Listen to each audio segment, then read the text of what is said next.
Hello बच्चों। Last topic जो है हमने देखा था मेंडल का लॉ ऑफ डोमिनेंस। ठीक है, तो लॉ ऑफ डोमिनेंस में हमने क्या देखा था कि जो ये लॉ है ये क्या बताता है कि जब कोई दो कैरेक्टर को लेके क्रॉस किया जाता है तो F1 जनरेशन में जो हमको हाइब्रिड मिलता है उसमें जो कैरेक्टर शो होते हैं वो क्या होते हैं, डोमिनेंट, और जो कैरेक्टर अपीयर नहीं होते वो होते हैं रेसेसिव।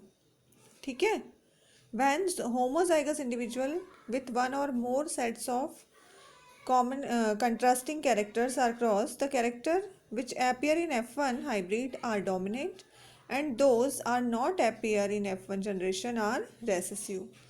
तो इसमें हमने कैपिटल टी और स्मॉल टी वाला एग्जांपल देखा था कि F1 में जो कैपिटल टी और स्मॉल टी बन रहा है तो वहाँ पर सारे प्लांट हमको कैसे मिल रहे हैं, टॉल, क्योंकि टॉलनेस का जो कैरेक्टर है वो क्या है, डोमिनेंट। तो ये मेंडल का फर्स्ट मतलब लॉ ऑफ डोमिनेंस है। लेकिन आज हम देखेंगे इसका डेविएशन, डेविएशन फ्रॉम मेंडलिज्म।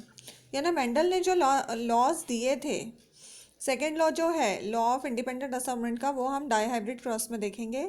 तो अभी हम ये देख रहे हैं कि जो लॉ ऑफ डोमिनेंस है वो ज़रूरी नहीं है कि हमेशा सही हो।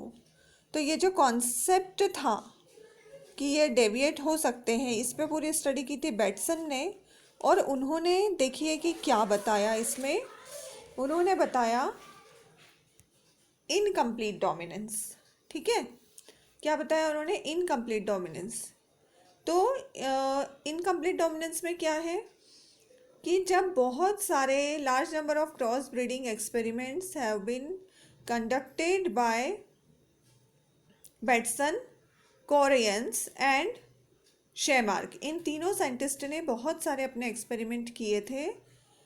ठीक है, और उन्होंने क्या देखा, और वेराइटी ऑफ ऑर्गेनिज्म यानी अलग अलग ऑर्गेनिज्म, प्लांट, इन पे उन्होंने अपने एक्सपेरिमेंट किए। तो उन्होंने क्या देखा कि ये सही है कि बहुत सारे जो कैरेक्टर हैं वो रिलेटेड है डोमिनेंट और रेसेसिव से। लेकिन कुछ केसेस में उन्होंने क्या देखा कि dominance is absent and the hybrid of F1 generation resemble neither parent but are more or less intermediate between the two। मतलब जैसे हमने कोई क्रॉस कराया है, जैसे मेंडल ने तो ये बताया था कि जो हाइब्रिड बन रहा है F1 में ये, वो या तो डोमिनेंसी ही शो करेगा हमेशा, यानी वो टॉल ही रहेगा। लेकिन जो बैटसन, कोरियन और शेमार्क ने एक्सपेरिमेंट किए तो उन्होंने क्या बताया कि ये तो सही है, मेंडल का लॉ कुछ चीज़ों में सही है, लेकिन कुछ केसेस में उन्होंने क्या बोला कि जो F1 जनरेशन का हाइब्रिड है वो क्या हो रहा है, क्या बोला है उन्होंने कि F1 generation hybrid resembles neither parents but are more or less intermediate between the two. मतलब किसी भी पेरेंट से वो रिसेंबल नहीं कर रहा है, दोनों का इंटरमीडिएट बन रहा है। ठीक है, दोनों का इंटरमीडिएट यानी दोनों का मिक्सिंग, ऐसा। तो उन्होंने अपना जो एग्जाम्पल था, इसका एग्जाम्पल दिया है 4 o'clock प्लांट जो आता है, मिराबिलिस जलापा प्लांट जो है, उसमें उन्होंने देखिए क्या क्रॉस कराया, रेड फ्लावर्ड प्लांट को क्रॉस किया वाइट फ्लावर्ड प्लांट से। ठीक है, रेड फ्लावर प्लांट को वाइट फ्लावर, देखिए यहाँ पे क्या लिखा है इन्होंने, कोरियन डिस्कवर्ड इनकम्प्लीट डोमिनेंस इन मिराबिलिस जलापा, यानी 4 o'clock का जो प्लांट आता है उसमें।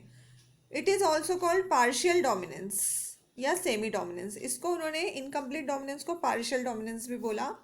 Inheritance in which allele for a specific character is not completely dominant over other allele is called incomplete। मतलब यहाँ पर allele अपनी complete dominance शो नहीं कर पाता और इसी कारण क्या बनते हैं, इंटरमीडिएट। तो एग्जाम्पल देखिए, ये है इनकम्प्लीट डोमिनेंस इन मिराबिलिस जलापा 4 o'clock प्लांट। तो ये है रेड फ्लावर प्लांट और ये है वाइट फ्लावर प्लांट।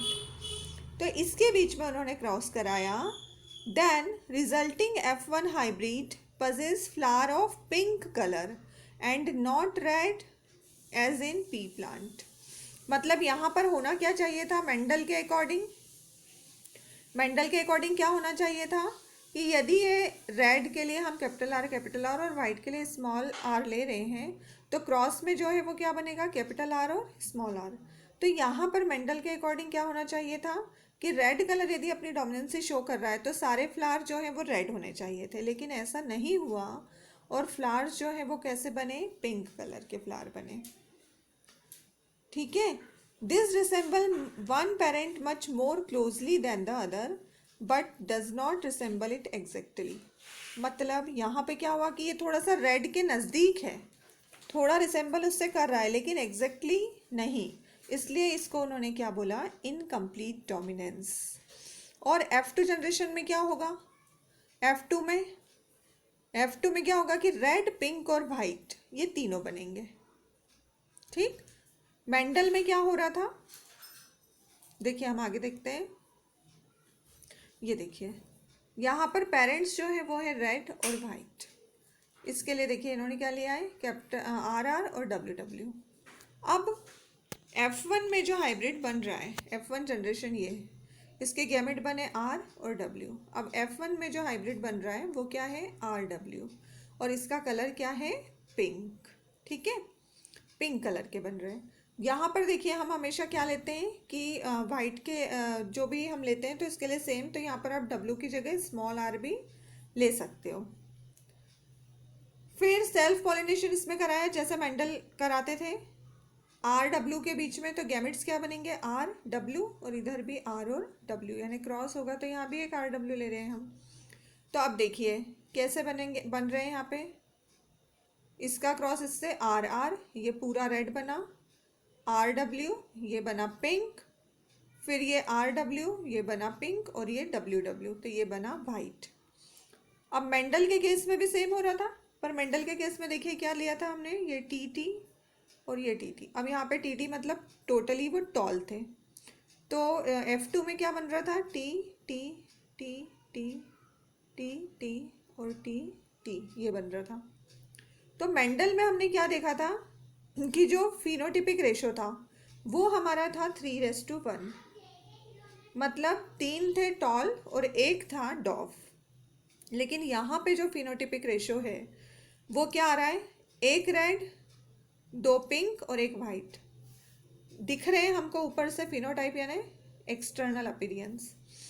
तो 1 रेड दिख रहा है, 2 पिंक और 1 वाइट, यानी फिनोटिपिक रेशो है 1:2:1, और जीनोटिपिक रेशो भी क्या है, 1:2:1।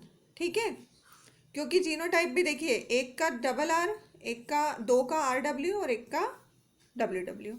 और यहाँ पर मेंडल वाले केस में क्या था, फिनोटिपिक रेशो था 3:1 और जीनोटाइप था 1:2:1। तो इनकम्प्लीट डोमिनेंस में दोनों रेशो क्या आ रहे हैं, सेम आ रहे हैं। ठीक है, तो ये इनकम्प्लीट डोमिनेंस हो जाएगा, यानी डेविएशन फ्रॉम मेंडलिज्म, यानी मेंडल का लॉ हमेशा सही हो ये ज़रूरी नहीं था, लेकिन फिर भी मोस्ट ऑफ द केसेस में वो सही माने गए थे और इसलिए हम उन्हें फादर ऑफ जेनेटिक्स कहते हैं। अब नेक्स्ट है कोडोमिनेंस। ठीक है, आप देखिए कोडोमिनेंस क्या होता है, ये भी डेविएशन है। इनकम्प्लीट में क्या हो रहा है कि जो डोमिनेंट कैरेक्टर है वो अपने आप को पूरा शो नहीं कर पा रहा है, लेकिन कुछ कर रहा है थोड़े अमाउंट में, तो वो इनकम्प्लीट डोमिनेंस हो गया। अब कोडोमिनेंस में क्या हो रहा है, both the alleles for a character are dominant and express its full character, मतलब दोनों अलील जो हैं वो डोमिनेंट हैं और पूरे अपने कैरेक्टर जो है वो F1 में शो कर रहे हैं। मतलब क्या होगा, in this type of inheritance the two forms of contrasting character do not remain in the form of dominant और recessive in the same offspring, both of them express themselves at a time। मतलब ना तो कोई dominant है ना कोई recessive है, of spring में दोनों अपने आप को एक्सप्रेस कर रहे हैं एक ही टाइम पे, तो ये होगा कोडोमिनेंस। देखिए इसके लिए जो ब्लड ग्रुप वाला एग्जांपल तो हम देखेंगे ही देखेंगे, एक और एग्जांपल मैं आपको बता रही हूँ, जैसे कि इसमें कैटल्स में क्या है, हमने लिया बुल रेड कलर, मतलब जिसकी स्किन का कलर बेल है उसकी स्किन का कलर है रेड, और काऊ उसका मैटिंग कराया काऊ के साथ जिसकी स्किन का कलर है वाइट। ये रेड और ये वाइट। ठीक है, तो अब ये गैमेट्स बन रहे हैं ये और ये। अब F1 में क्या होना चाहिए मेंडल के अकॉर्डिंग? सारे जो ऑफस्प्रिंग्स है वो रेड होने चाहिए, लेकिन ऐसा यहाँ पे नहीं हो रहा है। ये जो बन रहा है ना वो ऑफस्प्रिंग बन रहा है रोन। रोन मतलब क्या होता है? जैसे चितकबरा, आपने गाय देखी होगी, बछड़े चितकबरे देखे होंगे कि रेड कलर है पूरा और उस पर वाइट कलर के स्पॉट्स हैं। ठीक है, तो यानी यहाँ पे क्या हुआ कि ये ना तो डोमिनेंट है और ये ना रेसेसिव है, दोनों अपने आप को एक्सप्रेस कर रहे हैं। यहाँ पर इस F1 में दोनों अपने आप को एक्सप्रेस कर रहे हैं। रेड कलर भी आ रहा है उसके ऊपर ऑफस्प्रिंग पे और वाइट भी आ रहा है। ना तो कोई पिंक बन रहा है और ना ही कोई रेड बन रहा है, दोनों कलर अपने आप को एक्सप्रेस कर रहे हैं, तो इसे हम क्या कहते हैं? को डोमिनेंस। ठीक है, अब F2 में क्या होगा? F2 में यहाँ पे 1:2:1 का ही रेशो जो है वो आता है, क्योंकि एक बनेगा टोटली रेड, दो बनेंगे रोन और एक बनेगा वाइट। ठीक, कोडोमिनेंस। अब देखिए यहाँ पर आपको ब्लड ग्रुप में दिया है कोडोमिनेंस। जैसे A B blood group of human being. Human being में जो ब्लड ग्रुप होते हैं वो कौन कौन से होते हैं? ए बी और ओ, 4 ब्लड ग्रुप होते हैं। तो यहाँ पे ह्यूमन में जो ब्लड ग्रुप है वो 3 अलील यानी 3 जीन के द्वारा कंट्रोल होता है। कौन कौन से? ये एक ए वाला जीन, एक बी वाला जीन और एक जिस पे कुछ नहीं है मतलब 0, ओ। तो ABO locus is located on chromosome number 9। ये कहाँ पर लोकेटेड रहते हैं? क्रोमोसोम नंबर 9 पे। जैसे हमारे 46 क्रोमोसोम है, तो ये जो पेयर में है 23 पेयर्स, तो ये क्रोमोसोम 9 पे है। ए जो है वो रिस्पॉन्सिबल है production of antigen A, B is responsible for production of antigen B, and single I does not produce any antigen मतलब ओ या 0।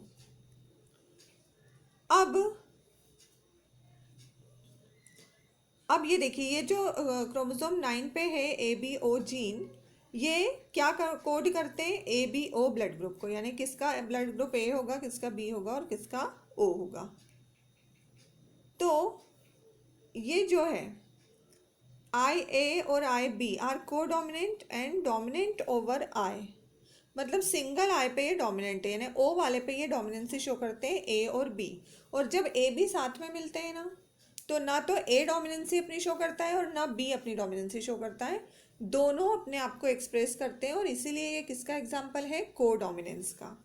देखिए, यदि किसी के जीनोटाइप है दोनों ए, तो उसका, या फिर ए और सिंगल आई यानी ओ, तो उसका ब्लड ग्रुप रहेगा ए।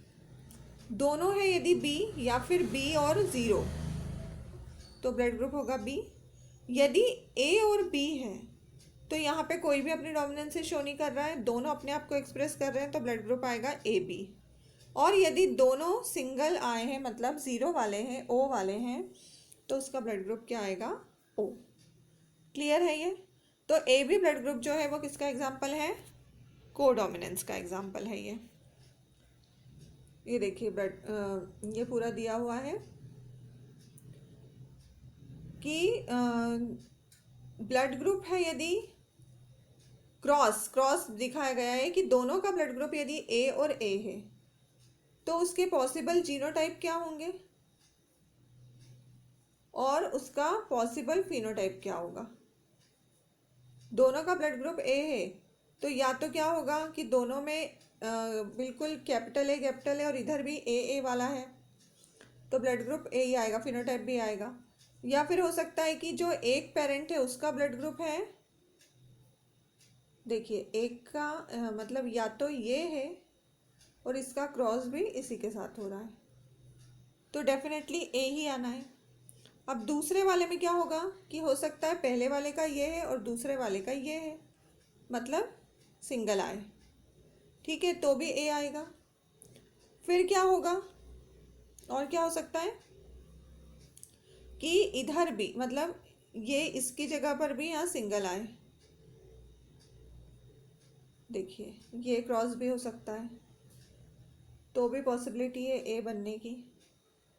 ठीक है, ये क्रॉस होगा तो भी ए भी बन सकता है और ओ भी बन सकता है, क्योंकि यहाँ से यदि क्रॉस हुआ तो बनेगा ए, ये क्रॉस हुआ तो भी बनेगा ए, फिर ये क्रॉस हुआ तो भी ए, लेकिन यदि ये दोनों क्रॉस हो रहे हैं, सिंगल आए तो क्या बन जाएगा ओ। ठीक है। अब ऐसे ही बी में यदि दोनों का पूरा दोनों तरफ बी है तो बी बनेगा, फिर एक तरफ पूरा बी और इधर सिंगल आए है तो बी बनेगा, और यदि एक ए वाला और एक ओ है और इधर भी एक बी वाला और एक ओ है तो क्या बनेगा, बी और ओ भी बन सकता है।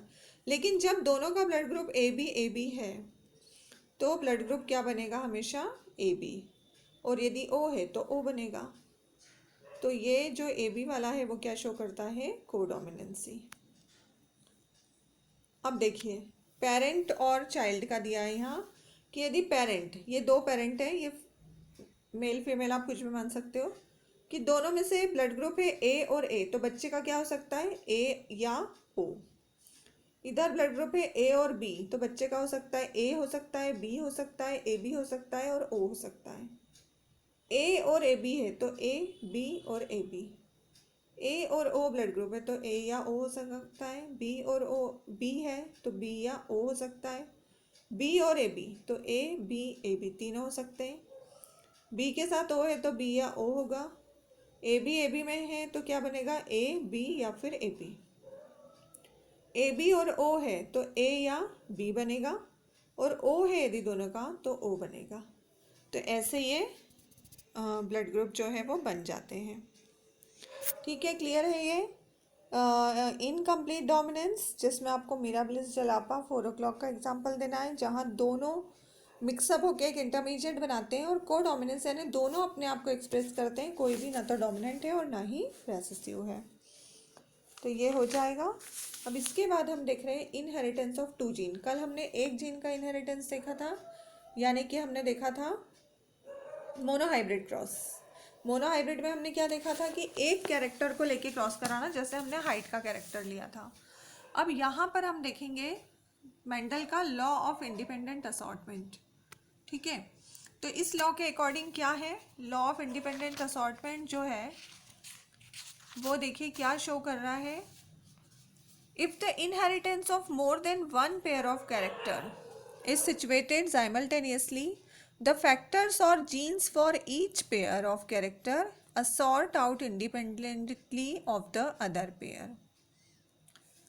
ठीक है, the two factors of each character assort or separate independent of the factors of other character at the time of gamete formation. मतलब जब क्या होगा कि यदि हम दो कैरेक्टर लेके क्रॉस करा रहे हैं तो दोनों जो कैरेक्टर्स हैं वो गैमिट फॉर्मेशन के टाइम अपने आप को इंडिपेंडेंटली असॉर्ट करते हैं, मतलब अलग अलग वो गैमिट बनाएंगे, कोई भी यहाँ पे जो मिक्सअप है वो नहीं होगा दोनों कैरेक्टर्स का। ठीक है, तो इसको समझने के लिए इस लॉ को हम डाईहाइब्रिड क्रॉस देखते हैं। डाईहाइब्रिड क्रॉस का मतलब क्या है, cross between two parents which differ in two pair of contrasting character. जैसे हमने हाइट का कैरेक्टर लेके क्रॉस कराया था तो वो मोनोहाइब्रिड। अब यहाँ पर यदि हम दो कैरेक्टर ले रहे हैं, जैसे हमने हाइट के साथ कलर को मैच कर दिया, या कोई भी दो कैरेक्टर लेके क्रॉस कराएंगे तो वो क्या कहलाएगा, डाईहाइब्रिड क्रॉस। तो ये देखिए डाईहाइब्रिड क्रॉस, यहाँ पे हमने दो कैरेक्टर क्या लिए हैं, RRYY मतलब राउंड और येलो, यानी शेप और कलर, राउंड शेप और येलो कलर के सीड हैं, और दूसरे में हमने लिए रिंकल्ड और ग्रीन, यानी रिंकल्ड शेप है उनका और कलर क्या है, ग्रीन। तो जो गैमिट्स बनेंगे, हमने लॉ में क्या देखा कि in gamete formation all the factors independently assorted, यानी वो अपने आप को इंडिपेंडेंटली शो कर रहे हैं, हर जीन अपने आप को। तो ये देखिए जब गैमिट बना तो ये बना R और कैपिटल Y, और ये R और small y, small r small y। और F1 जनरेशन में क्या बनेगा, मेंडल के अकॉर्डिंग F1 जनरेशन में क्या बनेगा, देखिए जब क्रॉस होगा तो R R Y Y, यानी capital R small r capital Y small y। तो लेकिन मेंडल ने तो यही बताया कि F1 में हमेशा डोमिनेंट कैरेक्टर अपने आप को शो करते हैं, तो डोमिनेंट है यहाँ पर राउंड और येलो। तो सारे जो सीड्स हैं वो कैसे बनेंगे, राउंड और येलो। ठीक है। अब इसका जब सेल्फ पॉलिनेशन कराएंगे, मतलब F2 जनरेशन में, तो F2 जनरेशन में जब कराएंगे, देखिए ये आर आर वाई वाई बना था, मतलब ऐसा बना था, है ना। तो इसका क्रॉस हमको इसी के साथ कराना है। ठीक है। तो गैमिट्स कैसे बन रहे हैं ये देखिए। गैमिट एक बनता है capital R capital Y, capital R small r capital Y और स्मॉल आर स्मॉल वाई। मतलब देखिए इसका हमको गैमिट बनाना है, तो गैमिट क्या बनेगा, एक कैपिटल आर कैपिटल वाई, फिर एक कैपिटल आर स्मॉल वाई, ये फिर एक स्मॉल आर कैपिटल वाई और एक स्मॉल आर स्मॉल वाई। ऐसे 4 गैमेट इस तरफ और 4 गैमेट इस तरफ बन जाएंगे। अब इनका क्रॉस हमको कराना है, तो ये देखिए capital R capital Y capital R capital Y, तो इनका क्रॉस कराया तो capital R capital capital Y, ये पहला बना। अब देखिए इसी का क्रॉस जो है पहले हमने इससे कराया, अब कराएंगे इधर, तो कैपिटल आर कैपिटल वाई और स्मॉल वाई, ये बन जाएगा। फिर इसी का इससे, फिर इसी का इससे, ऐसे। फिर नेक्स्ट लेंगे और इन चारों से क्रॉस, तो ये 4 बनेंगे। फिर नेक्स्ट लेके इन चारों से, तो ये 4 बनेंगे। और फिर ये लास्ट वाला लेके फिर से चारों से, तो ये 4 बनेंगे। तो ऐसे हमारे पास लास्ट में जो बनते हैं फिनोटिपिक रेशो जो आता है, यानी बाहर से जो दिख रहे हैं एक्सटर्नल अपीयरेंस, वो आता है ये 9331। डाई हाइब्रिड क्रॉस जब भी होगा तो फिनोटिपिक रेशो F2 जनरेशन में आता है 9331, यानी 9 जो बनेंगे वो बनेंगे राउंड और येलो, 3 जो है वो बनेंगे राउंड और ग्रीन, 3 बनेंगे रिंकल्ड और येलो, और 1 जो है वो बनेगा रिंकल्ड और ग्रीन, जिसमें चारों स्मॉल होंगे। ठीक है। तो ऐसे F2 में हमारे पास 9331 रेशो आएगा डाई हाइब्रिड क्रॉस में। और इससे हमको ये पता चलता है जो मेंडल का लॉ ऑफ इंडिपेंडेंट असॉर्टमेंट, कि हर एक कैरेक्टर ने, भले ही वो साथ में थे, लेकिन जब गैमेट बने तो हर एक ने अपने आप को इंडिपेंडेंटली असॉर्ट किया, और इसी कारण हमको F2 में सारे कैरेक्टर देखने को मिलते हैं। ऐसा नहीं है कि किसी ने अपने आप को छुपा लिया, भले ही वो F1 में हमको नहीं दिख रहे थे, F1 में सारे राउंड येलो थे, लेकिन F2 में जब हम आए तो हमको वहाँ पर रिंकल्ड और ग्रीन वाले भी कैरेक्टर देखने को मिले। ठीक है। तो इससे ये शो होता है कि हर एक कैरेक्टर अपने आप को इंडिपेंडेंटली असॉर्ट कर रहा है। तो ये था मेंडल का next law, law of independent assortment और डाई हाइब्रिड क्रॉस। ठीक है। अब इसके बाद हम जो है नेक्स्ट टॉपिक स्टार्ट करेंगे। डेविएशन भी आपको समझ में आ गया होगा, जो इनकम्प्लीट डोमिनेंस है और कोडोमिनेंस। इसके बाद हम स्टार्ट करेंगे क्रोमोसोमल थ्योरी ऑफ इनहेरिटेंस। तो अब आज के लिए इतना ही। अब देखिए डाई हाइब्रिड टेस्ट क्रॉस, जैसे हमने पिछली बार टेस्ट क्रॉस देखा था कल, तो यहाँ पर टेस्ट क्रॉस का मतलब क्या होता है, F1 hybrid is cross with recessive parent. तो यहाँ पे रेसेसिव कौन है, ग्रीन रिंकल्ड वाले, तो क्रॉस कैसा होगा, इनके साथ। तो गैमेट क्या बनेंगे, RY। F1 हाइब्रिड का F1 क्या था, RRYY, इसका क्रॉस हमको कराना है R और Y के साथ। ठीक है। तो क्या बनेगा, यहाँ पे क्या बन जाएगा, फिनोटाइप रेशो जो है वो क्या आएगा, 1-1-1-1, क्योंकि बनेगा ये RRYY, मतलब एक जो है वो क्या बन जाएगा, राउंड और येलो। फिर यहाँ पर RR दोनों स्मॉल है, तो राउंड और ग्रीन, यहाँ पर ग्रीन और येलो, और यहाँ पर ग्रीन रिंकल्ड और येलो यहाँ पर, और यहाँ पर रिंकल्ड और ग्रीन। ठीक है, तो ऐसे फिनोटिपिक रेशियो या टेस्ट क्रॉस का क्या आ रहा है, 1 1 1 1। तो जैसे टेस्ट क्रॉस का मतलब ही होता है कि F1 हाइब्रिड का क्रॉस रेसेसिव पेरेंट के साथ। तो ये क्लियर है। तो आज के लिए हम यहीं पे इसको टॉपिक को ख़त्म कर रहे हैं। अब हम नेक्स्ट देखेंगे क्रोमोसोमल थ्योरी ऑफ इनहेरिटेंस, और वो देखेंगे कल वाले लेक्चर में हम। Thank you.